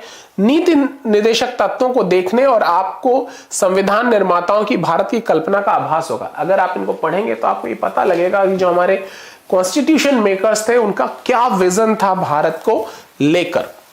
समय समय पर सरकार ने कुछ नीति निषेध तत्वों को लागू करने का प्रयास किया। अनेक जमींदारी उन्मूलन कानून, बैंकों का राष्ट्रीयकरण, कई फैक्ट्री अधिनियम, न्यूनतम मजदूरी निर्धारण, कुटीर और लघु उद्योगों को प्रोत्साहन तथा अनुसूचित जाति और अनुसूचित जनजातियों के उन्नयन के लिए आरक्षण आदि इन प्रयासों को दर्शाते हैं। नीति निषेध तत्वों को लागू करने के प्रयास में शिक्षा का अधिकार, पूरे देश में पंचायती राज व्यवस्था लागू करना, रोजगार गारंटी योजना के अंतर्गत काम का सीमित अधिकार, स्कूल बच्चों के लिए दोपहर के भोजन की योजना आदि सम्मिलित है। यानी अगर आप गौर करेंगे कि किस तरह जो भी गवर्नमेंट पॉलिसीज हैं, अगर कभी आप उसको रिव्यू करेंगे तो आप देखेंगे वो सारी सरकारें कर क्यों रही हैं, क्योंकि डायरेक्टिव प्रिंसिपल्स के माध्यम से कॉन्स्टिट्यूशन उन सरकारों को वैसा करने के लिए कहता है। ठीक है, तो ये जो सारी नीतियां, पॉलिसीज और तमाम सारे कानून जो बनाए जाते हैं वो कई बार सरकार बनाती ही इसलिए है क्योंकि कॉन्स्टिट्यूशन उनको वैसा करने के लिए कहता है। अब आ जाइए, कुछ फंडामेंटल ड्यूटीज हैं।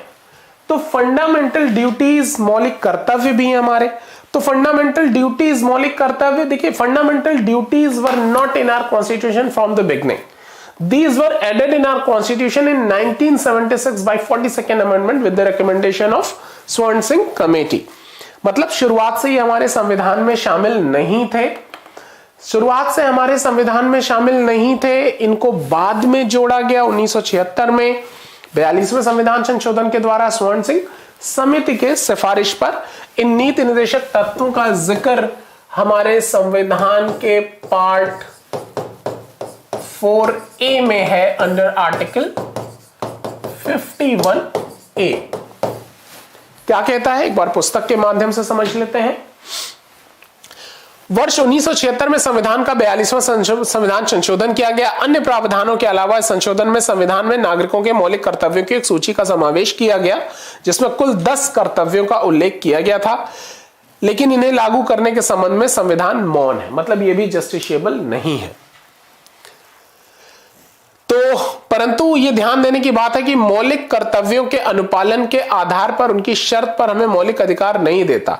इस दृष्टि से संविधान में मौलिक कर्तव्यों के समावेश से हमारे मौलिक अधिकार पर कोई प्रतिकूल असर नहीं पड़ा। मतलब कहने का मतलब यह है कि हमारे संविधान में मौलिक कर्तव्य इसलिए नहीं दिए गए हैं कि जब तक आप मौलिक क्या कहते हैं, जब तक आप अपने कर्तव्यों का पालन नहीं करोगे तब तक हम मौलिक अधिकार नहीं देंगे, ऐसी बातें संविधान में नहीं लिखी हैं। तो इसलिए अगर मौलिक कर्तव्यों पे बात नहीं भी की तो हमारे मौलिक अधिकारों पर उस बात का कोई फर्क नहीं पड़ेगा। अब यहां कुछ आपके लिए एक्सरसाइज है, एक बार इसको जरूर कंसीडर कर लीजिएगा। अब आइए, नीति निर्देशक तत्वों और मौलिक अधिकारों में संबंध क्या है, relation between fundamental rights and directive principles.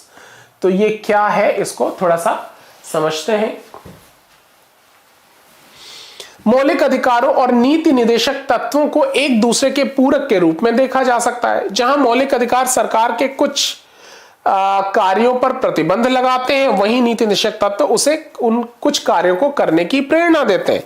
मौलिक अधिकार मतलब आप फंडामेंटल राइट में देखेंगे सरकारों को रोकते, सरकार ये नहीं करेगी वो नहीं करेगी, जबकि नीति निर्देशक तत्वों में संविधान सरकारों को कुछ करने के लिए कहता है, सरकार को ये करना है वो करना है, सारे आर्टिकल्स के दौरान। ठीक है,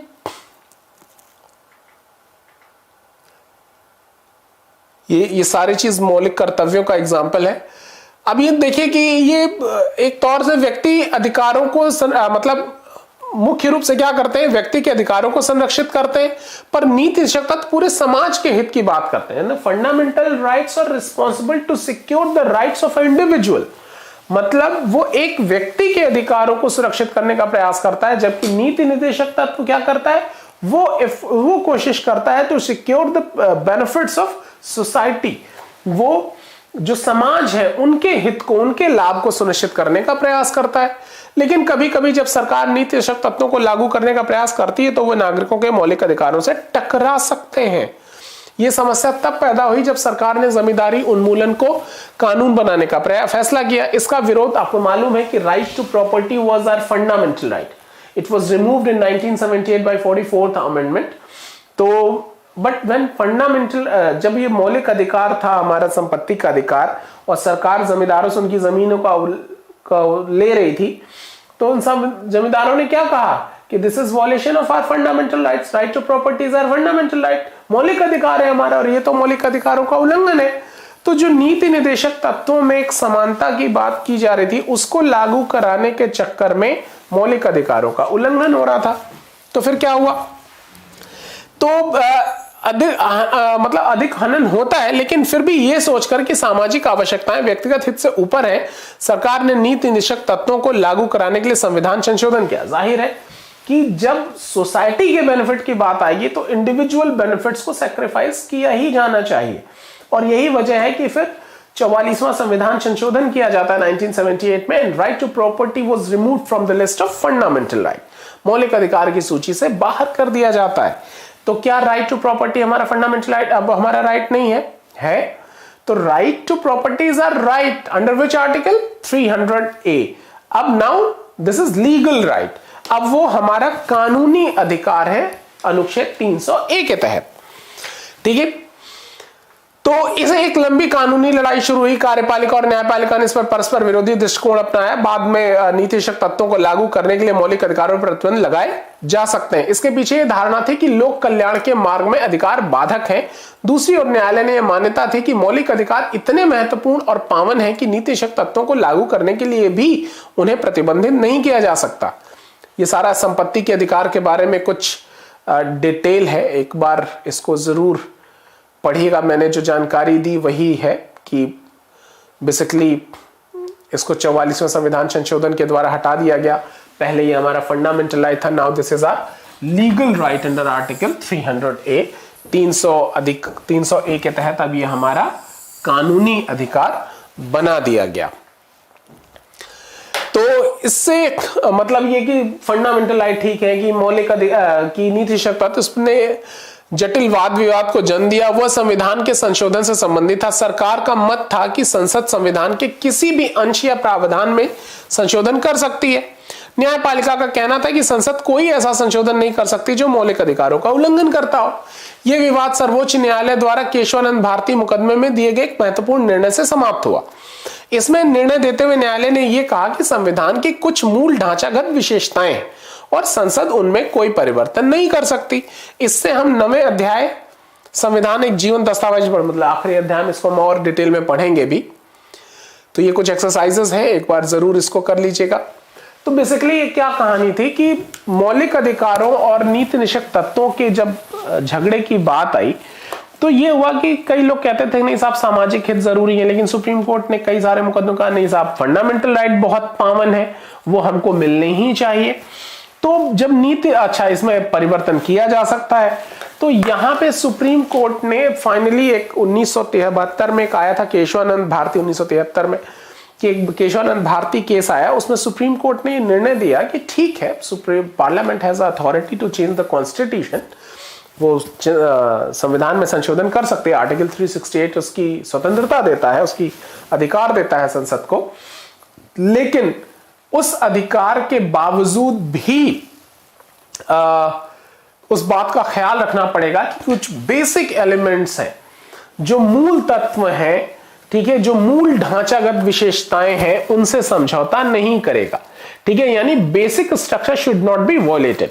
आप चेंज कर दो संविधान में, लेकिन मौलिक जो बेसिक स्ट्रक्चर है, जो मूल ढांचा है, उसमें परिवर्तन नहीं होना चाहिए। What will be the basic structure for the constitution? Not mentioned in constitution. संविधान में इस बात का उल्लेख नहीं है कि मूल स्ट्रक्चर क्या है, बेसिक स्ट्रक्चर क्या है, वो समय समय पे सुप्रीम कोर्ट विल डिसाइड। लेकिन इस बात का आप तभी करेंगे जब वो बेसिक स्ट्रक्चर का उल्लंघन ना करे। तो मौलिक अधिकारों के संबंध में भी संसद उतने ही स्तर पर चेंजेस कर सकती है जो मूल ढांचे को प्रभावित ना करता हो। यहां कहने का यही मतलब है। तो सवाल यह है कि अब इस सब बातों का कंक्लूजन क्या निकलता है, क्या समझे हम। तो यहां एक ज्योतिबा फुले जी के एग्जाम्पल से समझा रहा है। क्या समझा रहा है? महाराष्ट्र के क्रांतिकारी समाज सुधारक ज्योतिबा राव फुले, जिनका जन्म 1927 में हुआ था और मृत्यु 1890 में, 1827 में पैदा हुए, 1890 में उनकी मृत्यु हुई। तो ज्योतिबा राव फुले की रचनाओं में हमें सर्वप्रथम यह विचार प्राप्त होता है कि अधिकारों में स्वतंत्रता और समानता दोनों ही निहित है। राष्ट्रीय आंदोलन के दौरान यह विचार और स्पष्ट हुआ तथा इस संवैधानिक अधिकारों के रूप में प्रस्तुत किया जाने लगा। हमारे संविधान में इस लंबी परंपरा को मौलिक अधिकारों की सूची के रूप में देखा जा सकता है। 1950 से न्यायपालिका ने अधिकारों के महत्वपूर्ण संरक्षक की भूमिका निभाई।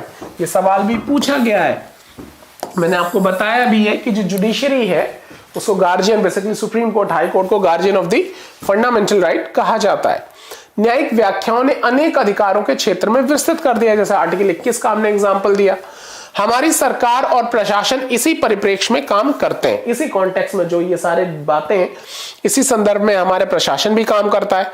अधिकार सरकार के कार्यों की सीमा तय करते हैं और देश में लोकतांत्रिक शासन सुनिश्चित करते हैं। जाहिर है सरकार की शक्तियों को हमारे अधिकारों द्वारा सीमित करने का काम भी संविधान करता है। इससे लोकतंत्र, हमारी अगर नागरिक के रूप में हमारी शक्तियां बढ़ेंगी तो जाहिर है लोकतंत्र शक्तिशाली होगा। तो ये कुछ बातें थी जो इस टॉपिक में हमको डिस्कस करनी थी। तो आज इतना ही, चलिए मिलते हैं आपसे फिर। Thank you very much.